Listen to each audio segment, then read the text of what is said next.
The wind sliced across the abandoned Ravenshire station as Oliver stood alone under the flickering lamp. Wondering why the warm summer night suddenly felt colder than winter, his breath fogging unnaturally despite the heat. A strange rumbling echoed from deep within the fog-covered tracks. A sound too metallic, too ancient, to belong to any modern train that still ran in the region. Oliver stepped forward cautiously as a pair of ghostly headlights appeared through the fog, slowly revealing a rusted, Victorian-era locomotive gliding silently toward the platform like a drifting corpse. The train rolled in without the familiar screech of brakes, instead stopping with an eerie stillness that made Oliver feel as if the entire world had momentarily stopped breathing. The doors opened slowly with a heavy, cold hiss, releasing a blast of icy air that washed over Oliver like a wave from a frozen river. With no taxis, buses, or hotels nearby, Oliver reluctantly stepped inside the ancient coach, feeling an immediate chill crawl over his skin, as though he had walked into a giant refrigerator. The doors slammed shut behind him with a violent finality that made him twist around in panic, realizing the handle had vanished from the inside. The corridor stretched ahead, dim and dusty, as if untouched for decades, illuminated only by a flickering lamp that made every shadow crawl across the walls.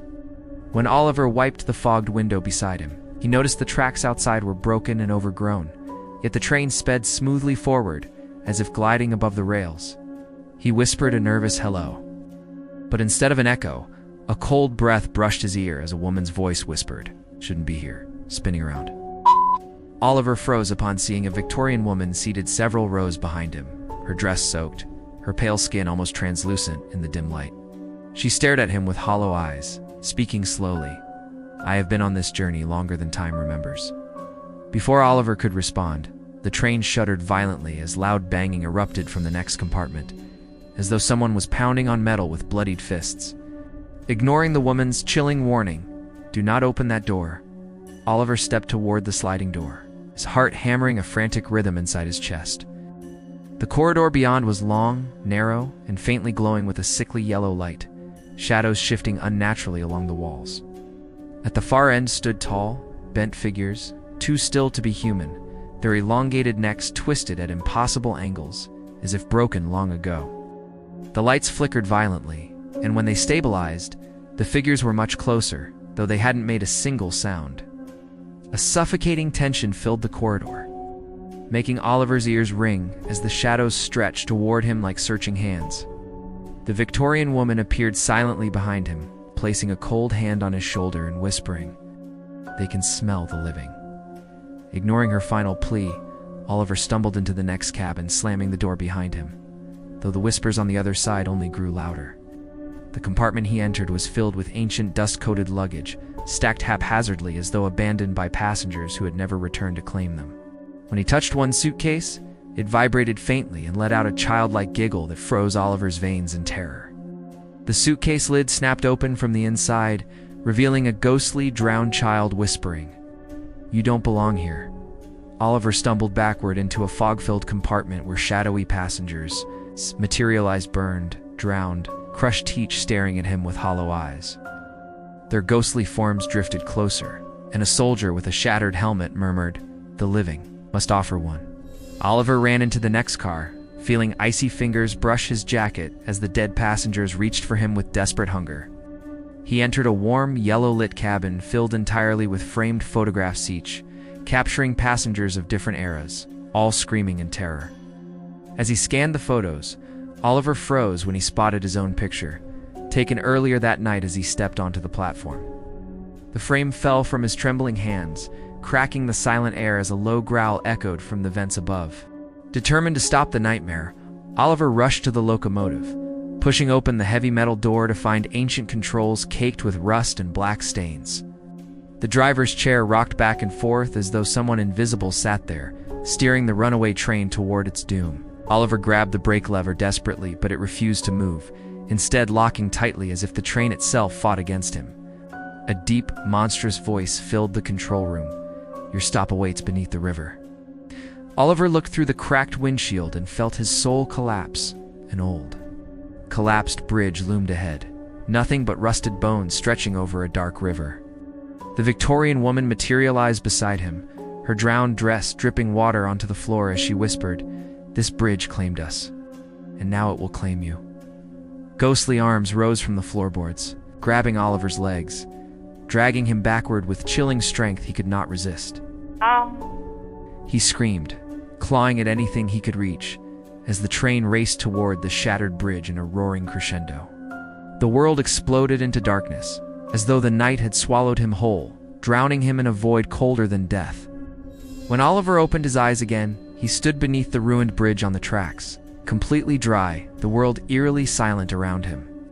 A faint reflection in a puddle showed his face, hollow, empty like a man who had drowned hours ago. A crushing truth hit him. He was no longer alive. The ghost train appeared silently through the fog, gliding toward him with glowing windows that beckoned like open graves. An unseen force pulled him inside, and he stepped onto the train without resistance, the doors closing behind him with a soft final sigh. The Victorian woman nodded gently, whispering, "Your journey is complete." The train began moving through the endless fog, carrying its new soul, just as it had carried countless others before him. Hours later, villagers found Oliver's abandoned phone on the empty platform, the last recording showing ghostly passengers staring at the camera. Rumors spread quickly, though few believed the supernatural tale except those who had heard whispers of the cursed line. Some claimed that on stormy nights, they heard a distant train horn echoing through the valley, even though no train had run through Ravenshire for 100 years. Others insisted they saw a lantern swaying on the tracks, guiding lost souls toward the ghost train's eternal journey. Children dared each other to visit the platform at midnight, though none stayed long after hearing cold whispers drifting through the fog. Elders Retold the story of the collapsed bridge, saying the ghost train returned yearly, searching for one living soul to complete its cursed route. They believed the train couldn't move without a living passenger, forever seeking one to fuel its endless voyage. Oliver's family left flowers at the station for weeks, praying for his return, though a heavy dread always accompanied their visits.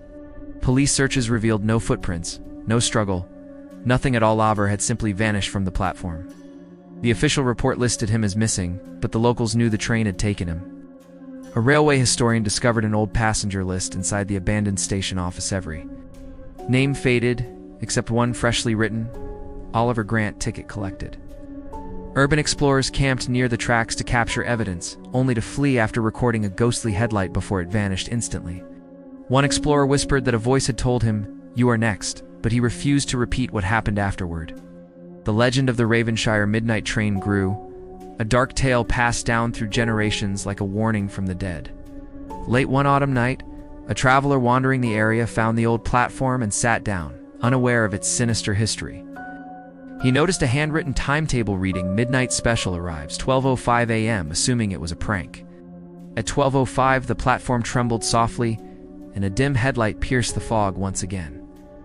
The ancient train glided silently into view, its doors opening slowly with the familiar icy breath. Inside, passengers sat motionless, their faces pale, empty, watching him without blinking. Among them sat Oliver, staring directly at the traveler with haunting, hollow eyes that silently warned him to run. The traveler stepped back in terror as invisible hands of shadow stretched toward him from the doorway. A whisper on the wind said, "One living soul must board," making him sprint from the station, heart pounding in terror. When he looked back, the train was gone, as though it had never existed, the fog settling quietly around the tracks. From that night onward, he warned everyone he met, never go to Ravenshire Station after midnight. Because the train is not looking for passengers, it is looking for souls.